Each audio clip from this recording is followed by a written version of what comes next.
study telecenters, you also need to study other networks that influence the telecenter. As opposed to the general euphoria around ICTs in development and social change, Bambang's findings indicate that for such a project to become successful, there simply has to be a buy-in by all networks involved. In other words, by all stakeholders. Even if one of the networks decide not to get involved for whatever reason, or undermine the process, there's a good possibility that the quality of participation will be affected in negative ways. In other words, networks, by their very nature, can be contingent. Consequently, any project related to social change simply has to factor in an understanding of the networks involved. In India, for example, caste is a social reality, and a fundamental network that simply has to be factored in when dealing with ICTs projects. The history of ICTs in development in India is littered with any number of examples of projects that did not heed that very basic fact. We hope that technology will make all the difference, that all those social issues will kind of wither away because of technology. And yet, life is not that easy. At the heart of communications for social change is also this belief that communication for social change is about process. That communication can be used to facilitate stakeholders reading from the same page and coming to a mutual agreement on a given project's objectives.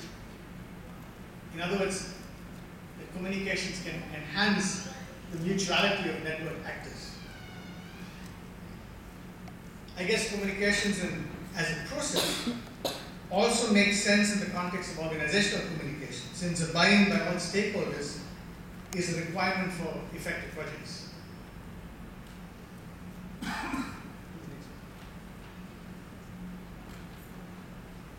So what does one mean by communications for social change is about process? What does one mean by that? Process is a constitutive part of communications. Let's begin the word communication itself.